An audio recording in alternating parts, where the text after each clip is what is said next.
So many people go into business and find themselves in that spot. They find that they have less life than they had before they had their business. They find that they're stressed out more. They find that they're struggling more. They find that they're trying to impress more. But the bottom line is they went into business in hopes of having a better life. And where they find themselves is that they don't have a life after they've gone into business. And we come across people all the time who have built what would be called a successful business because it makes a lot of money, but they're failing at home. I am Christina Suter, and this is the Real Estate Breakthrough Show, where we talk about the reality of real estate, the mindset you need in order to face the reality of what it is, and tips and tricks to get you moving forward in investing. I am your host, Christina Suter. I have Steve Cook with me today with Lifeonaire. I know I always say I'm excited, but I am excited. And I often am excited in life, so you're just going to have to deal with it.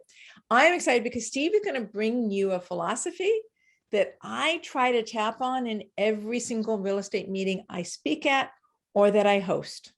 Life is so much more when you're focused on the experience of abundance versus the concept of what money will get you. And I think he's just going to preach it straight out for us today. Why is that the case? What does it do? And how can you start to get there? Because you could have $1 million and you stuff it. This example I use almost every single meeting. Steve, I use this example. You have $1 million. What are you going to do with it? You're going to stuff it in a mattress and sleep on it? Is that $1 million valuable to you? Is that what you want from it, is to hold on to $1 million? Or are you really looking for the experience that you think $1 million would allow you to have? And what's in that experience for you? Is it freedom? Is it control of your time? Is it being with your children? Is it being able to have integrity in the work that you do? Because I've heard all of these from people. Being able to have control.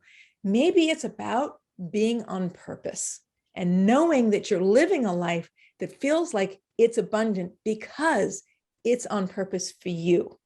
So I'm excited. I am honestly and sincerely excited.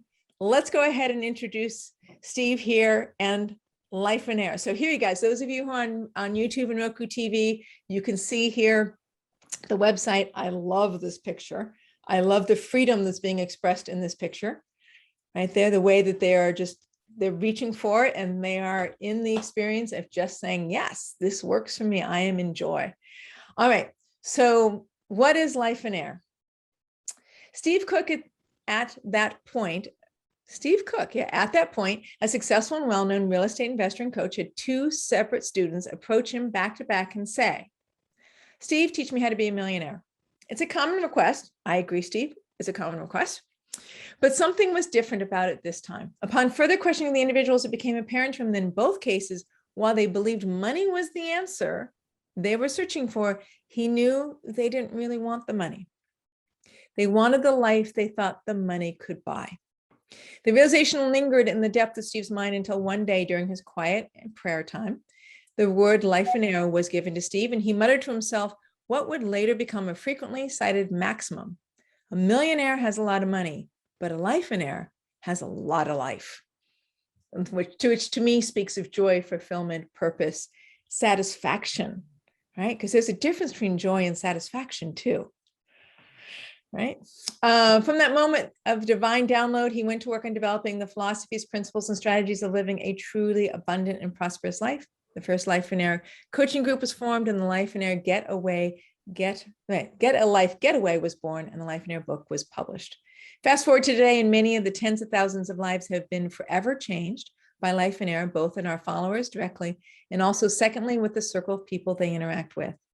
In a culture that glorifies busy, the grind, the hustle, Lifeonaire holds up the mirror of truth for those who are ready to see it. Typically those who have already suffered loss due to the endless pursuit of money over all else, those who deep down know something is wrong with society's view of the American dream, and who have sacrificed everything most important to them on the altar of worldly success. We all know these people, guys. Sometimes we are these people.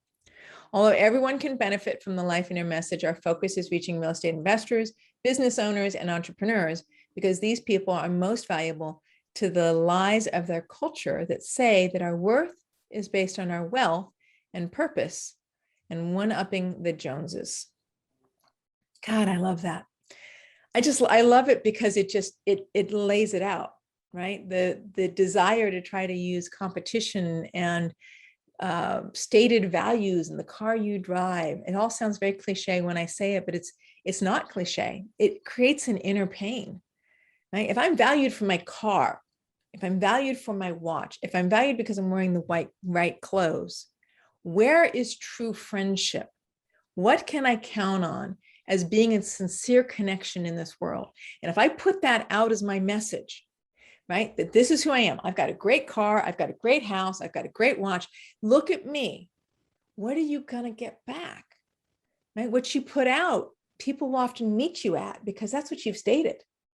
So who do you want to state that you are in order to develop the life around you that creates fulfillment and success? Okay, I'm hijacking. Take it away. All right. Well, thank you so much for having me. I love sharing the Lifeonaire message. And, we sometimes joke around that when we get to, I'm a house flipper, but we say that we flip people's worlds upside down when we come on in and we share the Lifeonaire message. And, it is so true. People go into business for themselves because they want to experience a better life. And I've never met a single person, no matter how many rooms I've stood in front of and how many people I have asked that question, not one person has ever said that I want my life to be worse. And that's why I'm going into business. And yet so many people go into business and find themselves in that spot. They find that they have less life than they had before they had their business. They find that they're stressed out more. They find that they're struggling more. They find that they're trying to impress more. But the bottom line is they went into business in hopes of having a better life. And where they find themselves is that they don't have a life after they've gone into business. And we come across people all the time who have built what would be called a successful business because it makes a lot of money, but they're failing at home. And so they have success in the office, but they're failing at home. And what it really boils down to is the goal of the business was to make money. But the real reason they wanted to be in business was to have a better life. And we're trying to help people to shift that focus to the goal of the business should be to give me the better life that I want. Now, money is a tool that helps us get there. And the more money that we have, if we know how to use it, can really enhance the life that we do want to live. And so it's an interesting thing. It's a subtle change that we have done within Lifeonaire, is that we actually put life first and then business second. We design the life that we want to live. And then from there, we design the business to serve that lifestyle, rather than the other way around of creating a business and trying to fit life into what's left. We make the business fit into our lives. And that's one of the things that we have really been focused on doing and helping people with.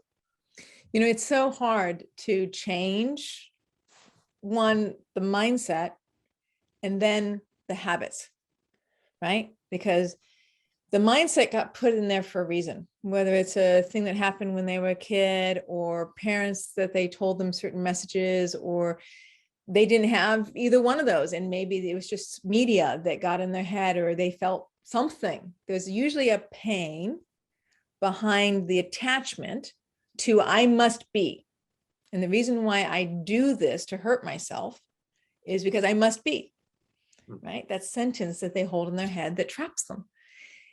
To shift that takes time, effort to shift it and keep it shifted. So how do you guys help people with that? I mean, you've got your book, which looks great. Talk to me. So it's a very, very simple, and I don't want to make it out. The process overall is simple. For people to go through the process. It can be a very simple process, yes. But it's not easy for people to actually do it, because they're so conditioned in the world that we live in that says, the American dream has been so distorted. It is get out there and work, accumulate, and someday you'll be free. Someday you'll be able to experience life. And fortunately for me, I didn't have the patience to wait for someday. I had to start doing something and living life now. And I wanted to experience life now. I wanted to experience life with my kids today. I wanted to experience traveling with my kids, not send postcards to my kids when they're adults, and say, hey, guess what I get to do now that you're gone? That's not the life that I want to live. I want to do it with them. And so what we do is we actually take people through a process of developing a life vision. the majority of people who are going to be listening to this are great at developing a business plan. They come up with a plan and a vision for their business, but they don't know what they want out of life. They've never been intentional about that. And I challenge people all the time with this. And in a room of 100 people, there might be one person in the room who knows what they want out of life. And every person who is in that room thinks they're the one. They all think that they're the one who knows what they want out of life. But what they know, or what they're thinking, is they know how much passive income they want, or they want, how much they want to have in their 401k, or what's it going to take for them to retire. But they're thinking about money. They're not thinking about their life. And there might be one in the room who's actually thinking about, well, here's the life that I want to live, and here's how I want to use my time, and here's how I want to experience life. And everyone else is thinking about money. And we take the focus off of that. We take the focus and we shift it toward, how do you want to live your life? If you had all the money in the world, what do you want your life to look like? How would you spend your time? Who would you spend it with? What activities would you do? How would you enjoy it? And once we get them to come up with that clear vision for their life, we call it the Lifeonaire vision. Mm-hmm. Once they come up with a vision for their life, coming up with a plan on what do I need to do with my business, or how do I have to create my business to live and experience that life, becomes a whole lot easier.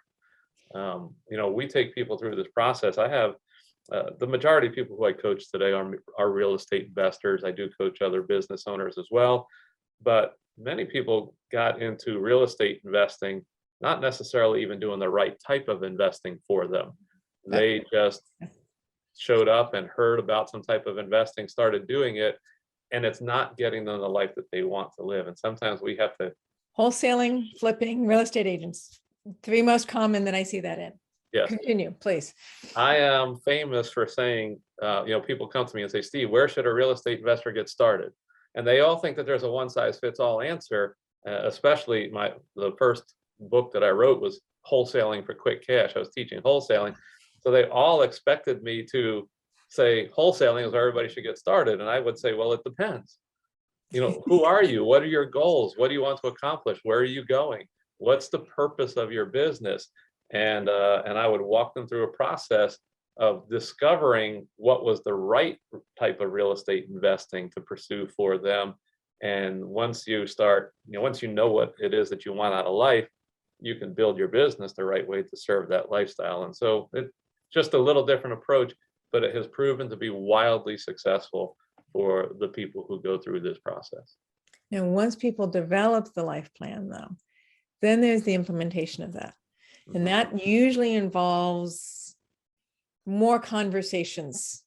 Like, gee, I hear that it would be really great if I spent less than 16 hours or 18 hours a day at my business, but how is my business going to survive if I spend less time and I live this plan away? Like, that's where the challenge starts. And it's perfect because in that quandary is where they can make the change. Mm-hmm. How do you guys facilitate that? So, first, I have recently been saying, and it's been now floating around the internet and popping up, that, we've been given this gift of entrepreneurship. But if we are working more than 30 hours a week, we're abusing the gift of entrepreneurship that we've been given. Okay. And I have been asking people to give consideration to this, that, along with this gift of entrepreneurship, we've been given a greater gift, and that's our families, and that's the relationships and everything that we have. And maybe we've been given the gift of entrepreneurship so that we don't have to work so hard and we can enjoy the other gifts.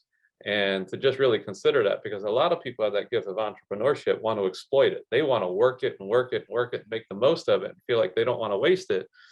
But then they find themselves miserable and not doing well in other places. So I'm going to just share a quick story about one of my students who, when he came to me, on the surface, by the world standards, he'd been very successful. He's got 5 businesses that he's running and operating. He's doing pretty good. He's making decent money. He's providing a good life for his family. But he came to me and he said, Steve, I'm failing. I'm failing my family. I'm failing as a father. I need to do better. I don't know how to get out of this. What do I do? And so, that we started out with coming up with a vision. What do you want your life to look like? And, he went through the process, came to one of our events, and developed a vision for his life. And once we went through that, we made sure it was clear. I asked him, I said, how badly do you want this life? He said, Steve, I want that more than anything. I said, okay, good. You need to own Okay. it. So here's where we're going to go. Now we need to go ahead and we need to figure out what's keeping you from living it. And your business is actually the obstacle. Right now, all these 5 businesses are the obstacle. He was working 60 to 80 hours a week. He was making pretty good money. But when we went through this process and I started saying, okay, this business doesn't fit your vision, I got pushback. He wanted to push back. He said, do you know how hard I worked to get that business up and running? I got the licenses, I got the certificates. I spent time creating it. I created it for a reason.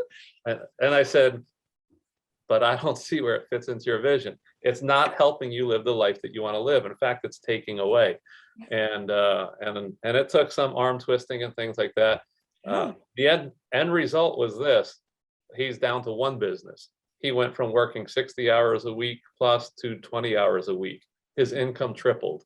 He didn't make less, he made more, because the 1 business got 100% of him, where when he had 5 businesses, they were averaging 20% of all what he had to give to each one of those.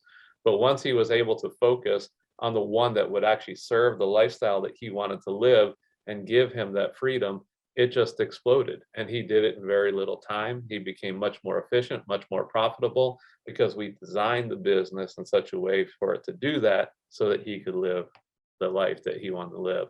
And the good news is not only did he get his hours down and start making more money, but he's one of the most incredible dads that I know of today. And it's so awesome just to see him with his kids and the relationship that he has with them that he didn't have before when he was working all the time.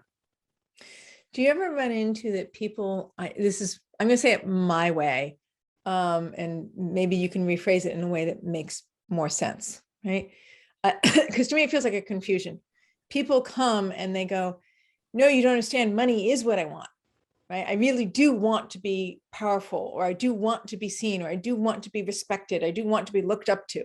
And I don't care if it's costing me my family. I don't care if I have heart problems. I don't care if, I have indigestion or, and it's like, they come with this almost determination, but they come to you, which means clearly they want the help, right? So the surface is saying this, but they're in your presence. So clearly they're asking for the help, right? They're asking for a difference.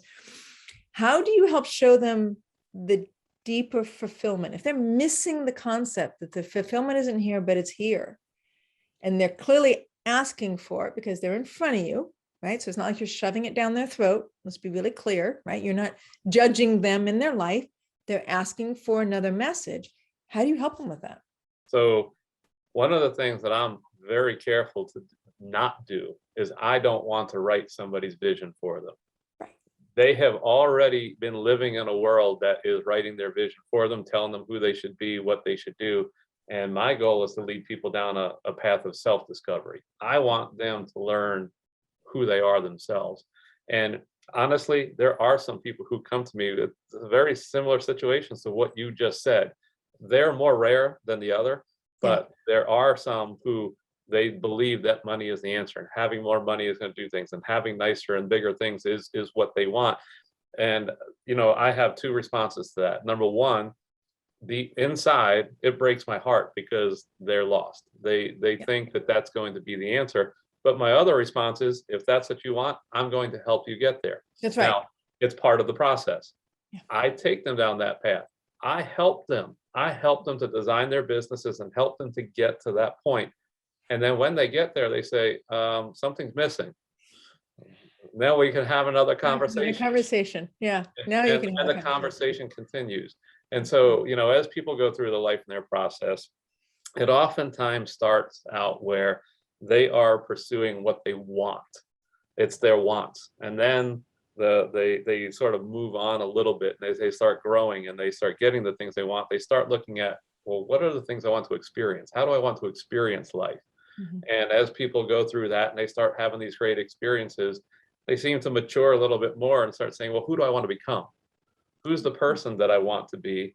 Yeah. And then finally, they end up at this point, like, how can I give back? I have this incredible life. I want to start giving back to others. And so we will see this progression as we walk with people. And, the coaching relationships that I have with people are, for the most part, it's pretty long term. My average retention of the people I coach is over 6 years. And I work with them and journey through life with them.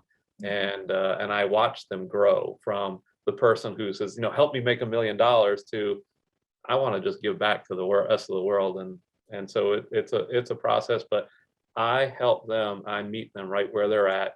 If what they want is money, I'll help them get there. If they believe that the Lamborghini is what's going to provide them with fulfillment, well, let's get that for you. And then you let me know how fulfilled you feel after you have it. And if that did the trick, great. But chances are there's going to be something missing, and we'll have to have another conversation. But most of the time, they're the ones, they're discovering this for themselves. They're coming to me, but I don't have to go to them and say, is something missing? They're coming to me and saying, I'm starting to see, there's more that I want than just this. And we just walk through that process with them. I love that description. Thank you. You make me want to cry. Like Lily, I'm really like, I literally want to cry because you just described it so beautifully, where they go into what they want, and then really what is it, what they want, they think is physical. And then what do they want, which is the life they want to have, which is an internal and external experience, right? But your internal experience of your external world. And then it's, oh, wow, I'm really trying to get there. Who do I choose to be? Oh my gosh. I mean, that is, I don't know. I think that's one of the most fulfilling conversations there is who do I choose to be? And then after you've had that conversation, then you get to go, oh, wow, who I choose to be involves giving back, because I have me now. I have what's in here. And somehow, I don't know, maybe you probably actually understand this better than I do. I can only speak from my own life's path.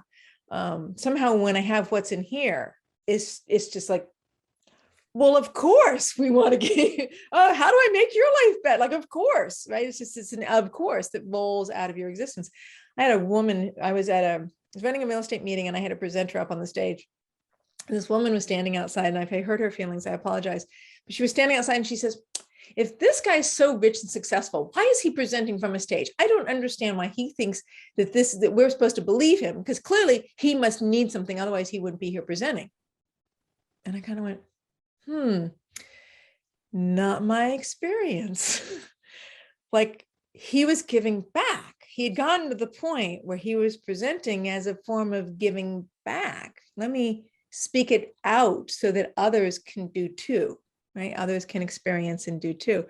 So, it's Jerry Lewis was known for making this statement. A newspaper reporter or a TV show host, I don't know which one it was, said to Jerry Lewis, why do you do all the work that you do for the kids? And I believe his answer, and I may say this badly, but I believe his answer was something like, if you're asking me that question, then that tells me you're not going to understand the answer. I do it because I'm called. I do it because it helps other people. I do it because I'm selfish and I want other people to be better. And it makes me feel better about myself as a human being and who I'm choosing to create myself to be when I can see somebody else in front of me making positive movement. It's one of the things that we all discover once you find yourself there, is that the greatest blessing I can experience is being able to bless other people, and the gratification and everything that you get from that. And so I don't want to use the wrong terminology, but I want to say the sad part of it is there is a selfishness that does come along with it. It feels great to help other people. It feels great to help other people. So yeah, I am selfish sometimes. I'm selfish. It's self-fulfilled. What do they call it? Selfish enlightenment or something like that. Like it's a coaching thing that you can do for your kids. Like, how do I get my kid to do the right thing? Well, sometimes you describe to them what they get out of doing the right thing, right? So that they can understand there's this reciprocity, right? So we have 8 minutes left. So I still do want to hear a story having to do with real estate, because real estate will and does and has, in my 35 years of investing, challenge you. It will be a business you will use to help you craft your life. That's what I believe the purpose of real estate is to use your portfolio to help you craft the life you want to be living, right? But it will sometimes go wrong. Then who are you? What is it? How do you solve the problem? What'd you learn from it? So if you could give us an example of how that, of an example, pick yours, pick a client's example of what that means and how that can work. Well, one story that comes to my mind, and I'm going to just share, I've done a little bit of everything. I started out as a flipper, wholesale flipper, rehabber. I'm a lender, rentals, and still today I do all of that. There's nothing, a lot of building new homes. But I'm going to just share a story that where one of the biggest mistakes that I made, and it doesn't have as much to do with the real estate as much as with not following what I felt like I was supposed to do with it. Sure. I bought a home. I'm starting to renovate this home. And then I felt like I was supposed to give it away. And up until that point, I was very generous with giving things away. And I was always being tested and giving a lot. But now I was asked to give away an expensive house. And I was uncomfortable with it. And in my mind, I was making up every excuse why I shouldn't do it. And all the excuses that I was making up were, well, my lenders, my investors are going to start questioning, is this guy crazy, or what's he doing, or how? And so I was developing this fear around what other people would think of me if I were to do that. And I ended up not giving the house away.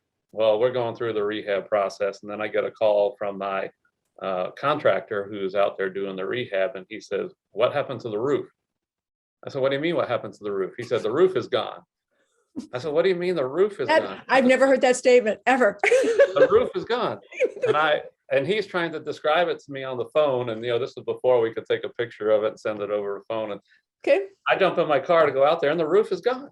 And we have insurance company come out, lenders come out, and I'm sorry, the insurance company and the police come out. And the police are like, did you make somebody mad? And I'm like, no.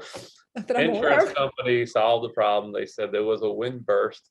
It sucked the roof right off of the house. We don't know where it is. And the reason they knew that was the case because there wasn't a speck of dust in the house, and it took everything out with it. But that kind of problem continues to persist with this house. I brought in tenants in. I tried to sell it. I couldn't sell the house for nothing, and it was a problem.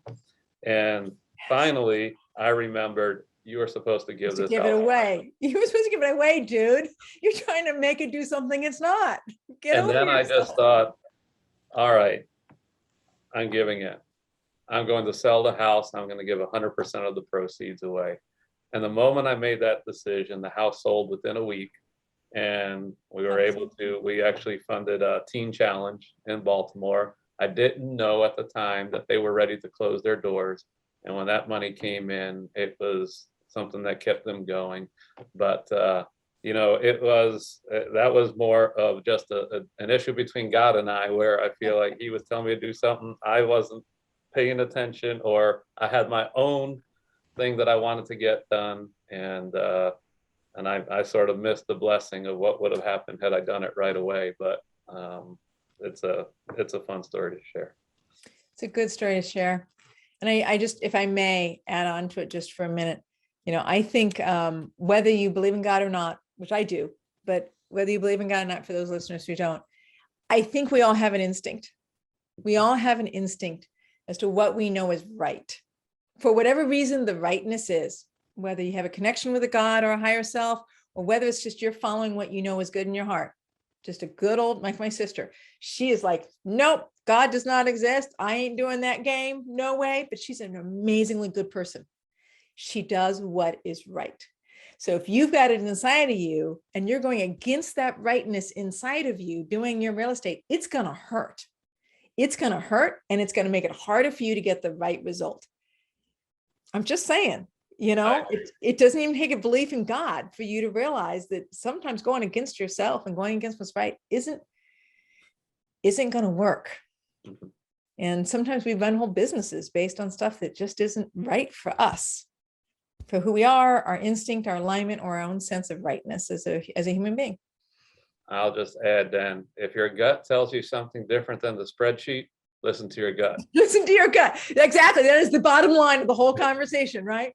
Yeah. Listen to your gut, because it might be God talking to you, might be Buddha talking to you. You pick your religion, right? And it might just be your heart or your rightness telling you it needs to be different. So thank you. Thank you. I so appreciate it. Thank you for taking the time to talk with me. I know we don't know each other from anybody before, and I appreciate you. I'm just turning my phone off. I appreciate you showing up and just telling us the truth of how it works for you. And so wonderful. I hope people really get a sense of this message today, and they understand that real estate and fulfilling one's life purpose can, and in my opinion, should go hand in hand. That is the purpose of your real estate portfolio, is to help you move forward in having the life that you want, that is fulfilling to you. And if you're a family person, to your family. So thank you so much. How do people get a hold of you? I mean, we've talked about Lifeonaire. We've said it over and over, but not everybody can see. So let's spell it out and let's make sure they know how to get a hold of you. All right. Well, they can go to lifeonaire.com, and it's like Lifeonaire is like millionaire, but we're talking life, LIFEONAIRE.com. You can download our free app and join us in the community. I am there answering questions all the time. I'm in there just about every day and there to serve our community, and anyone is welcome in the community. It's free. And maybe grab a copy of the Lifeonaire book and you'll learn a lot more about us, and I'll tell you how to connect with us. Yep. Right there is the book, lifeonaire.com/free book. And there is the app is available on your website as well, in case people, and probably also at Apple Store, I assume. Apple or Android. Yep. And you guys actually do have events. I'm surprised you didn't tell us more about, you have free books, events, and a community that all helps people move through this process. Yes. And our deepest desire is really to get somebody to an event, because that's where the real life change takes place. You get plugged into a community, you read the book, you want more. And ultimately people will end up at the event. I have people who call me and they want to be coached, but I tell them, I'm not even going to talk to you about coaching until you've been to one of our events. You need to go know who we are, get to know us, and make sure that this is something that's a good fit for you. But the events, again, I fondly say, as a flipper, I flip houses, but at the events, we flip people's worlds upside down, and we flip their lives. And it's a real eye opener for people, but it sends them on the right path to not only have success in business, but success in life, and help them to design their business to live and experience the abundant life that they wanted in the first place. Perfect. And I see it right here. It's very easy. Get a life getaway. You've got one in Tampa, Florida, Raleigh, North Carolina, Denver, Colorado. So people can generally be able to find something that they can travel to relatively reasonably. Yes. All right. Thank you so much, Steve Cook with Lifeonaire. Lifeonaire. It says Lifeonaire Coaching. So I almost said Lifeonaire Coaching, but it's Lifeonaire. My name is Christina Suter, Real Estate Breakthrough Show. Tune in every week for a brand new show. And we are on Facebook and YouTube and Instagram and Tuesday tweets, as well as having the Roku TV and iHeartRadio and all the other platforms that my wonderful production manager makes sure this information gets pushed out on. Thank you so much. See you next week.